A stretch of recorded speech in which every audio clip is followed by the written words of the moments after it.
Assalamualaikum warahmatullahi wabarakatuh, sobat tani semua. Jumpa lagi dengan saya Supriyatna di Organik SM Channel. Jangan lupa di like, di subscribe, di komen. Dan sobat tani, perjumpaan kali ini saya ingin bercerita dan bereksperimen lagi. Ini mengenai tanah, mengenai tanah. Karena kendala kita adalah tanah, yang mana tanah dalam pH yang drop di pH 4,5, 4,5 sampai 5 itu untuk tanaman itu kurang baik. Banyak sekali terjadi saat ini di kalangan petani yang mengeluhkan tanah asam ataupun terkena asam-asaman, padi menguning dan lain-lain. Dan kali ini saya akan sedikit menguraikan permasalahan itu, ya, yang saya pernah alami dan saya pernah menurut analisis saya. Dengan mengembalikan tanah itu dengan pH bagus, ya, pH-nya dengan pH standar di 7 atau 6,5 atau 7 lah. Kita minimal 7 lah. Kalau sampai 8 kita terlalu berat. Karena 8 itu sudah ada perlakuan lain. Minimal tanah kita dalam kondisi 7. Minimnya sekitar 6,5 lah ya.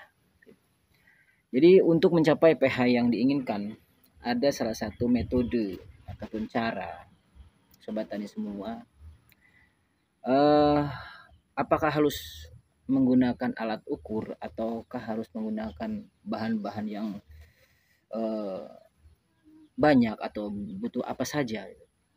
Oke, kita akan uraikan sedikit saja, yang mana pengalaman saya, dan kita akan coba lagi dengan bahan-bahan yang mungkin saya pernah singgung di video sebelumnya. Nanti saya perlihatkan tanah asam seperti apa dan ciri-ciri dan bentuknya di sawah itu dilahat seperti apa.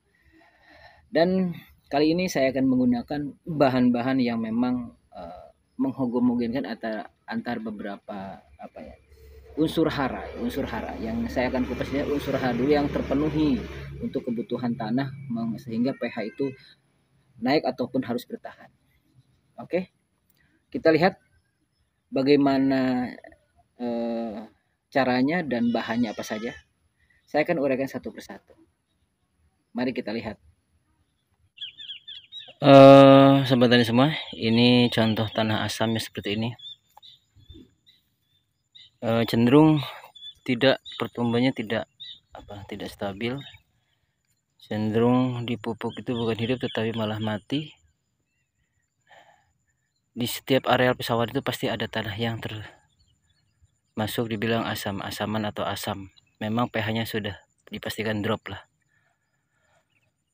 Dan ini tanah ini udah berulang-ulang kali ya, dan saya perhatikan di sini inilah.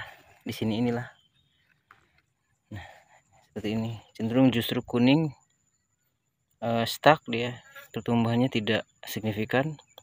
Cenderung bahkan bisa mati, tidak mampu ditumbuhi oleh padi. Nanti kita akan ambil tanah di arah sini.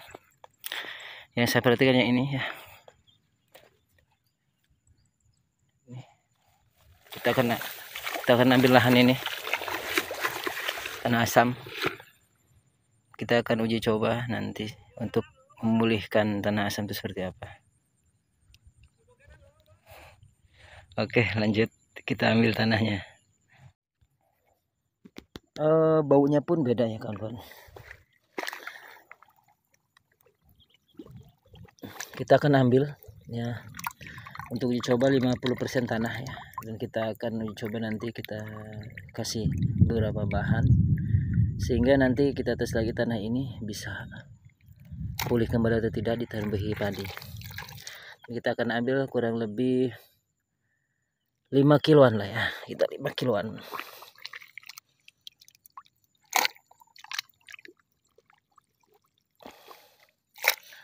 Cenderung berbau ya. Nih. Iya, lembek seperti lumpur comberan ya. Aromanya aja udah nggak enak, nggak nyaman. Nah, ini adalah mungkin salah satu tanah asam. Dan memang di sini inilah setiap kali tanaman di sini nih kerdil dan cenderung tidak tumbuh ya. Justru malah mati ya. Kita akan dicoba seberapa, butuh apa kita akan akumulasi nantinya. Kita lanjut proses berikutnya. Nah sobat tani, ini ada 4 bahan utama dalam unsur hara tanah yang sangat dibutuhkan untuk tanah kita saat ini. Tanah kita yang sudah miskin unsur hara, apa saja sih unsur hara tanah itu? Yang jelas kita akan kembalikan kepada kawan-kawan sendiri, tergantung memandang dari sudut mana kebutuhan tanah kita.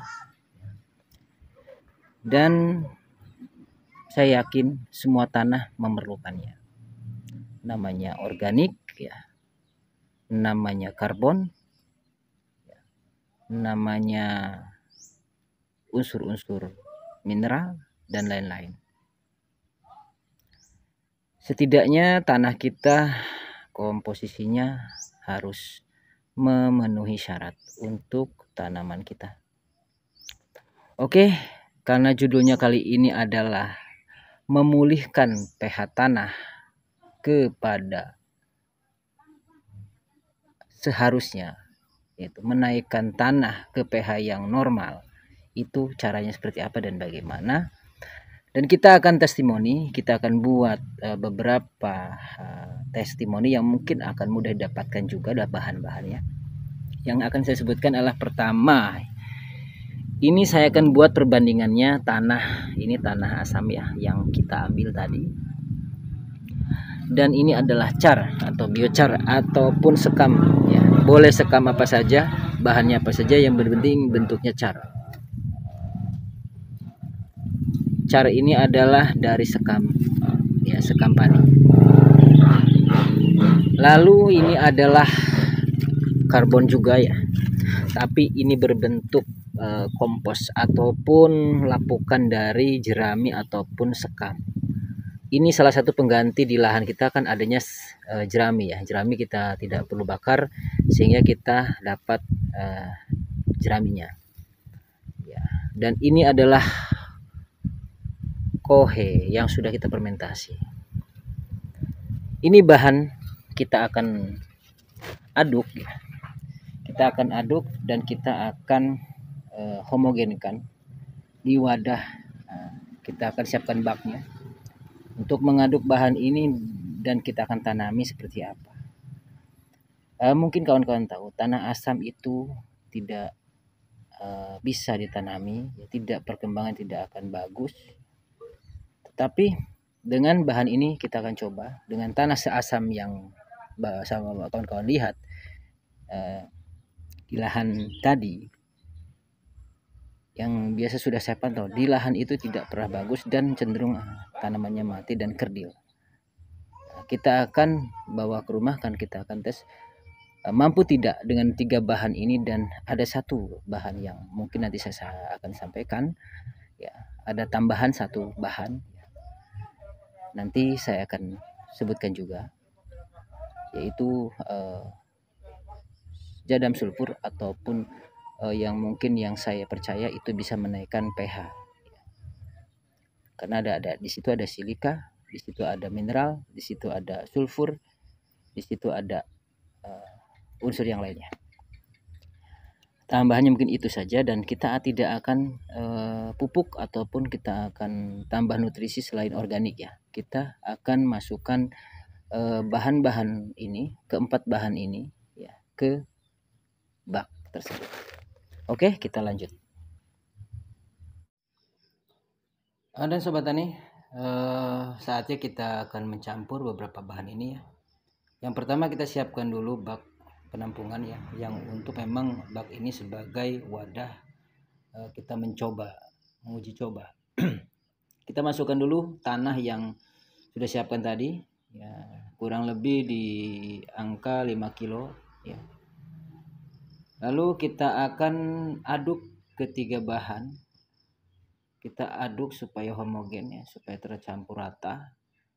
Dan lalu kita akan masukkan ke bak penampungan ini, atau kita akan mengaduknya di bak ini bersama dengan tanah asam tadi. Nah, Sobat Tani, mungkin kawan-kawan bisa meniru atau mencobanya juga, dan saya akan sampaikan juga nanti di video-video selanjutnya di part 2 ya. Dan kita coba masukkan dulu. Dan kita akan aduk rata. Kita akan aduk rata. Anggap ini seperti di sawah kita, di lahan kita itu kita bajak ya, kita olah lahan ya, kurang lebih seperti ini ya. Jadi mungkin kawan-kawan bisa memprediksi berapa sih kebutuhannya, nanti kita akan hitung bersama. Di video-video berikutnya juga saya akan jelaskan nanti kalau memang video kali ini tidak cukup untuk membahasnya. Nah seperti ini, anggap ini sudah tercampur rata ya. Anggap ini sudah tercampur rata di lahan kita. Dan kali ini di bak kita. Lalu kita masukkan air. Kita masukkan air. Apakah boleh didiamkan dulu? Boleh. Setelah ini kita diamkan 1-2 jam atau 1 hari atau 1 malam juga bisa. Kalau maupun langsung seperti saya, langsung saja. Kita langsung saja airi. Air secukupnya ya. Terlihat terendam semua ya intinya. Kita anggap ini sudah menjadi bubur ya, bubur tanah yang memang supaya homogen.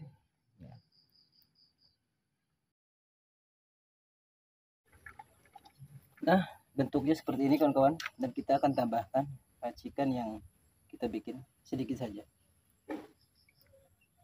Kurang lebih ini hanya 5 mili ya. Berapa mili ini? Setutup, setengah tutup ataupun 1 sendok lah, sendok. Ini kayaknya sudah mencukupi 1 sendok. Ini racikan khusus ya, yang mungkin bisa kita bahas di nanti setelah hasilnya seperti apa. Setelah kita masukkan, kita cukup aduk ya.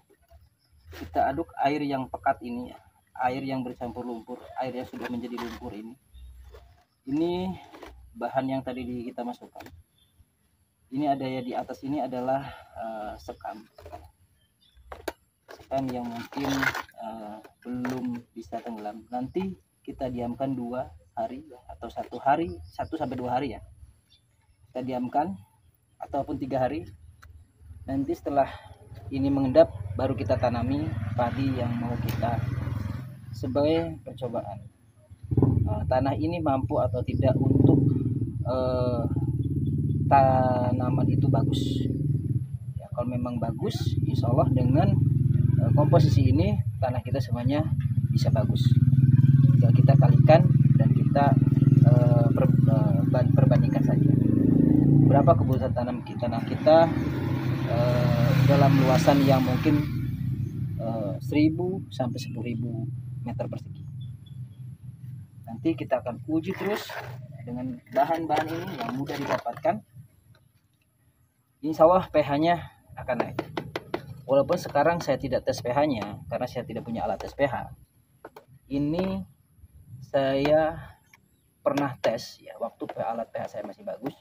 Tanah ini hanya 4, tanahnya ya hanya 4,5. Cenderung bisa jadi di bawah. Jadi untuk tanaman apapun akan sulit hidup atau berkembang. Oke. Mudah-mudahan ketika nanti kita tanami bagus dan hasilnya bagus seperti yang lain ya, artinya komposisi ini cukup untuk menaikkan pH dan menambah nutrisi tanaman.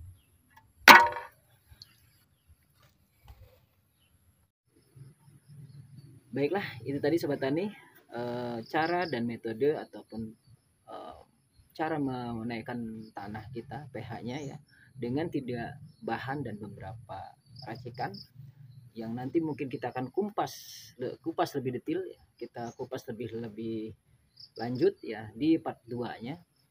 Dan mudah-mudahan ini bisa menginspirasi atau mengedukasi atau memberikan motivasi ya, gambaran. Dan di sini ya kita akan sharing ya. Di sini kita akan sharing, di sini kita akan saling berbagi pengalaman ataupun kritik. Saran dan kritiknya ditunggu, dan jangan lupa di like, di subscribe, di komen ya. Channel Organic SMS Channel. Kita akan berjumpa lagi di video berikutnya, dan saya cukupkan dulu sampai sini. Saya akhiri, wabillahi taufiq wal hidayah. Wassalamualaikum warahmatullahi wabarakatuh.